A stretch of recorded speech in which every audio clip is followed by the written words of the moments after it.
Bismillahirrahmanirrahim.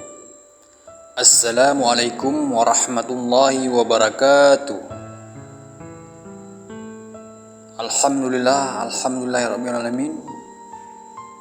Mari sahabat beriman, kita simak kisah singkat Nabi Yusuf alaihissalam. Mari kita simak kisah Nabi Yusuf alaihissalam. Kisah Nabi Yusuf lengkap dan singkat. Nama Nabi Yusuf alaihissalam adalah nama dari 25 nabi yang wajib diketahui. Kisahnya dapat kita simak secara lengkap dalam Al-Quran surat ke-12, yaitu Yusuf, surat Yusuf. Kisah Nabi Yusuf alaihissalam diawali ketika Yusuf masih anak-anak. Ketika ia bermimpi melihat 11 bintang, matahari dan bulan bersujud kepadanya. Mimpi ini kemudian ia sampaikan kepada ayahnya, yaitu Nabi Yakub alaihissalam. Nabi Yakub alaihissalam memahami hal ini sebagai tanda dari Allah Subhanahu wa Ta'ala bahwa kelak anak akan menjadi seorang nabi dan mendapatkan kemuliaan. Supaya saudara-saudara yang lain tidak iri, maka Nabi Yakub alaihissalam berpesan agar Nabi Yusuf alaihissalam tidak menceritakan mimpinya kepada siapapun. Kisah Nabi Yusuf lengkap. Nabi Yusuf alaihissalam memiliki seorang adik bernama Benyamin. Ibu mereka bernama Rahel. Mereka tumbuh menjadi dua anak yang berbakti pada orang tua dan memiliki kepribadian yang lebih baik dibandingkan dengan 10 orang kakaknya. Nama-nama bintang yang bersujud kepada Nabi Yusuf. Nabi Muhammad SAW pernah menyebutkan bahwa nama-nama bintang yang ada di dalam mimpi Nabi Yusuf alaihissalam adalah 1. Zuri, 2. At-Tariq, 3. Az-Zayal, 4. Zulkatifan, 5. Kabis, 6. WhatsApp, 7. Amudan, 8. Al-Failak, 9. Al-Musbah, 10. Ad-Daruh, 11. Julfara, 12. Ad-Diyas, 13. An-Nur. Tidak heran bila Nabi Yakub alaihissalam lebih memperhatikan dan menyayangi mereka. Muncullah rasa iri pada kakak-kakak Nabi Yusuf alaihissalam. Rasa iri membuat mereka berencana menyingkirkan Nabi Yusuf kecil. Kisah selanjutnya, Nabi Yusuf dimasukkan ke dalam sumur. Jangan lupa subscribe agar mudah rezeki. 10 kakaknya mengajaknya berjalan-jalan sambil bermain dan kemudian memasukkannya ke dalam sumur yang jaraknya sangat jauh dari rumah. Sebelumnya mereka sengaja merobek baju Nabi Yusuf kecil dan kemudian diencerkan dengan darah domba agar mereka dapat berbohong kepada Nabi Yakub alaihissalam bahwa Nabi Yakub alaihissalam telah dimakan oleh kawanan serigala. Mendengar kabar ini, Nabi Yakub alaihissalam menjadi sangat sedih dan terpukul jiwa. Hingga tangisannya membuat kedua matanya tidak dapat melihat. Walaupun di dalam hati Nabi Yakub ada wawasan terhadap kebenaran kabar ini, tetapi Nabi Yakub alaihissalam lebih memilih untuk berserah diri kepada Allah Subhanahu wa Ta'ala. Nabi Yakub alaihissalam terus berdoa agar apabila Nabi Yusuf alaihissalam masih hidup, maka ia selalu berada dalam lindungan Allah Subhanahu wa Ta'ala. Setelah beberapa hari berada dalam sumur, Nabi Yusuf kecil mendengar sayup-sayup ada kelompok musafir yang lewat dan datang mendarat di sumur. Mereka datang dari arah Madian menuju Mesir dan ingin mengambil udara untuk perbekalan minum mereka. Ketika tiba untuk mengambil udara diturunkan ke dalam sumur, Allah Subhanahu wa Ta'ala berfirman kepada Nabi Yusuf kecil supaya ia berpegangan pada talinya. Para musafir merasa heran sebab timba tali sumur menjadi sangat berat, dan setelah berhasil ditarik ke atas, mereka terkejut karena ada anak kecil yang ikut terangkat. Karena ketampanannya, maka Nabi Yusuf kecil dibawa oleh rombongan musafir dari pergi menuju ke Mesir. Sesampainya di Mesir, para musafir bermaksud menjual Nabi Yusuf kecil ke pasar budak. Nabi Yusuf diangkat menjadi anak oleh Kifir bin Rau'ib. Oleh karena melihat tanda-tanda kebaikan dari Nabi Yusuf kecil, maka seseorang Al-Aziz atau pejabat tinggi di Mesir yang bernama Kifir mengaku ada membawanya pulang ke rumah. Dalam perjalanan Kifir melihat Nabi Yusuf kecil membantu seorang kakek yang sedang kesusahan. Peristiwa ini berubah pikiran, sehingga Nabi Yusuf kecil tidak dijadikan budak, melainkan diangkat menjadi anak. Selama menjadi anak angkat Kifir, Nabi Yusuf alaihissalam tumbuh menjadi pemuda yang tampan dan rupawan. Kecantikannya rupa Nabi Yusuf inilah yang membuat para perempuan di Mesir terpesona, sehingga Nabi Yusuf alaihissalam akan selalu menutup wajahnya saat berpapasan, kecuali kepada istri Kifir yaitu Zulaikha yang telah merawat dan membesarkannya. Suatu hari setan datang membujuk, tiba-tiba Zulaikha terpesona dengan ketampanan Nabi Yusuf alaihissalam. Zulaikha menggoda Nabi Yusuf alaihissalam, akan tetapi Nabi Yusuf mampu menahan godaan tersebut dan segera berlari menjauh menuju sebuah pintu keluar. Namun sebelumnya Zulaikha sempat memegang baju Nabi Yusuf alaihissalam sehingga baju tersebut terobek. Ketika Nabi Yusuf membuka pintu, ternyata Kifir secara kebetulan berada di depan pintu. Untuk menghindari kemarahan nyata, maka Zulaikha secara spontan menfitnah Nabi Yusuf alaihissalam dengan mengatakan bahwa Nabi Yusuf alaihissalam telah menggodanya. Dalam peristiwa ini, Allah Subhanahu wa Ta'ala memberikan sanksi untuk membela Nabi Yusuf alaihissalam. Saksi ini adalah seorang bayi yang masih dalam buayan, yaitu anak dari paman Zulaikha sendiri. Bayi ini berkata, jika pakaian Nabi Yusuf alaihissalam robek di bagian depan, maka ia berdosa, dan ternyata pakaian yang robek berada di bagian belakang, sehingga Nabi Yusuf terbukti tidak berdosa.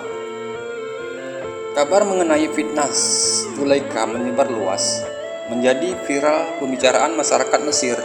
Akibatnya nama baik dan kehormatan keluarga Kifir menjadi tercemar. Untuk membersihkan nama baik ini, Zulaikha mengadakan jamuan di rumahnya dengan mengundang istri-istri para pembesar kerajaan Mesir. Dalam jamuan tersebut, sengaja disajikan aneka makanan yang harus dipotong dengan pisau. Ketika para tamu sedang menggunakan pisau untuk memotong makanannya, Zulaikha dengan sengaja meminta Nabi Yusuf alaihissalam untuk muncul di hadapan mereka. Serta merta kehadiran Nabi Yusuf alaihissalam membuat seluruh tamu heboh dan terpesona. Bahkan tanpa sadar, pisau yang mereka gunakan untuk memotong makanan pun mengenai tangan mereka sendiri tanpa terasa sakit. Pada saat itulah Zulaikha menegur mereka yang telah menghina dirinya sendiri. Padahal mereka sendiri juga terpesona dan tak berdaya berhadapan dengan Nabi Yusuf alaihissalam. Setelah itu, Nabi Yusuf pun alaihissalam ditangkap dan dimasukkan ke penjara. Guna mengembalikan kenangan keluarga Kifir, Nabi Muhammad pernah bersabda bahwa Nabi Yusuf alaihissalam dikaruniai sebagian ketampanan umat manusia. Para sahabat meriwayatkan bahwa maksud sebagian tersebut adalah sebagian dari ketampanan Nabi Adam alaihissalam. Nabi Adam alaihissalam adalah manusia yang paling tampan karena diciptakan langsung oleh Allah Subhanahu wa Ta'ala di surga. Nabi Yusuf menafsirkan mimpi dua pegawai istana. Nabi Yusuf alaihissalam dimasukkan ke dalam penjara bersama dua orang pegawai istana di kerajaan Mesir. Seorang adalah penyaji minuman istana dan seorang lagi adalah pembuat roti istana. Dikisahkan bahwa mereka berdua bermaksud meracuni raja, tetapi penyaji minuman mengurungkan niatnya, sedangkan membuat roti setiap mencampur racun pada makanan raja. Peristiwa ini diketahui oleh pengawal kerajaan dan akhirnya kedua dijebloskan ke penjara kerajaan Mesir. Penyaji minuman dan pembuat roti inilah yang menyaji orang-orang pertama yang mendengar dakwah Nabi Yusuf alaihissalam agar meninggalkan berhala dan hanya menyembah Allah Subhanahu wa Ta'ala. Suatu hari mereka bermimpi dan menceritakan mimpinya kepada Nabi Yusuf alaihissalam. Penyaji minuman bermimpi dirinya memeras anggur ke dalam gelas pemilik raja, kemudian menyajikan kepada raja-raja meminumnya. Pembuat roti bermimpi dia keluar dari dapur sambil membawa keranjang di atas kepalanya. Roti dan berbagai jenis makanan yang ada di dalam keranjang tersebut dimakan oleh burung buas. Setelah menyampaikan mimpinya, masing-masing meminta Nabi Yusuf alaihissalam untuk menafsirkannya. Nabi Yusuf alaihissalam menjelaskan bahwa salah satu di antara mereka akan dibebaskan, jabatannya dikembalikan dan diperlakukan dengan baik oleh raja karena kejujurannya, sedangkan yang lain akan dipecat dan dihukum berat karena pengkhianatannya. Tafsir mimpi ini ternyata menjadi kenyataan. Pembuat roti dipecat dan dihukum berat karena roti yang disajikan terbukti mengandung racun. Sedangkan penyaji minuman dibebaskan dan mendapatkan lagi ke jabatannya karena ia secara jujur menjelaskan bahwa pada awalnya ia ditugaskan meracuni minuman raja. Namun ia tidak dapat melakukannya. Oleh karena itu, tidak ditemukan racun dalam minuman yang disajikannya. Nabi Yusuf menafsirkan mimpi raja. Ketika masa hukuman Nabi Yusuf alaihissalam akan berakhir, Raja Mesir yang bernama Ar-Rayyan bin Al-Walid bermimpi. Ia melihat 7 sapi betina yang kurus memakan 7 sapi betina yang gemuk, 7 bulir gandum yang kering dan 7 bulir gandum yang hijau. Raja sangat gelisah sehingga meminta para ahli tafsir kerajaan untuk menafsirkan arti mimpinya. Tetapi ternyata tak ada satupun yang mampu menafsirkan mimpi raja. Penyaji minuman istana teringat kepada Nabi Yusuf alaihissalam. Atas izin dari raja maka berangkatlah ia menemui Nabi Yusuf di penjara. Untuk menceritakan mimpi raja, Nabi Yusuf alaihissalam menjelaskan bahwa arti mimpi sang raja adalah akan datang masa kemakmuran selama 7 tahun. Setelah itu akan datang masa kekurangan makanan atau bercelik selama 7 tahun karena kekeringan. Mendengar tafsir mimpi ini, penyaji minuman segera menceritakan kepada raja. Raja terkesan dan meminta agar Nabi Yusuf alaihissalam dikeluarkan dari penjara. Tetapi Nabi Yusuf justru menolak untuk membebaskan. Sebelum tuduhan yang menyebabkan dirinya dipenjarakan, kebenarannya, akhirnya Nabi Yusuf alaihissalam dibebaskan setelah memang terbukti tidak bersalah. Nabi Yusuf diangkat menjadi menteri. Saat berada di istana, Nabi Yusuf alaihissalam mengusulkan agar raja segera memerintahkan seluruh penduduk Mesir membangun tempat penyimpanan bulir gandum. Jangan lupa subscribe agar mudah rezeki.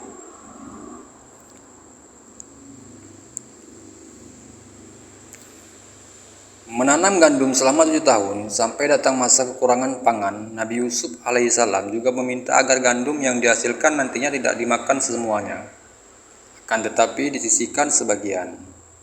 Kemudian rakyat Mesir diwajibkan menjemur bulir gandum sampai kering sebelum disimpan. Selain itu, bulir gandum harus dibiarkan tetap utuh beserta kulitnya.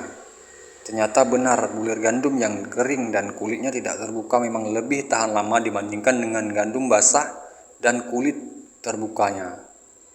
Pengetahuan Nabi Yusuf alaihissalam telah membuat Raja Mesir kagum dan mengangkatnya menjadi penanggung jawab produksi dan pengelolaan makanan meliputi seluruh wilayah kekuasaan kerajaan Mesir.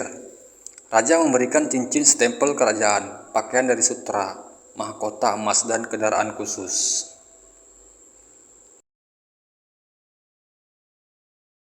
Kisah Nabi Yusuf dan Zulaikha. Dikisahkan bahwa Raja Mesir memecat Kitfir, pejabat kerajaan yang dahulu menjarakan Nabi Yusuf alaihissalam, lalu mengantarkan Nabi Yusuf alaihissalam sebagai penggantinya. Setelah Kitfir meninggal, maka Raja Mesir menikahkan Zulaikha dengan Nabi Yusuf alaihissalam. Maka semenjak saat itu, Zulaikha resmi menjadi istri Nabi Yusuf alaihissalam. Dari pernikahan ini, Nabi Yusuf alaihissalam dikaruniai 2 orang putra bernama Afrain dan Mansa. Nabi Yusuf alaihissalam diangkat menjadi menteri dalam urusan pangan Mesir pada usia 30 tahun. Dapat kisah, suatu ketika Raja Mesir mengajaknya berbicara dengan menggunakan 70 bahasa dan Nabi Yusuf alaihissalam mampu mengimbanginya dengan tata bahasa yang sangat baik. Hal ini semakin membuat wajah takjub dan bangga dengan kemampuan Nabi Yusuf alaihissalam yang terbilang masih muda. Jangan lupa subscribe agar mudah rezeki. Cukup sekian cerita ini. Selanjutnya kita sambung di video berikutnya. Terima kasih.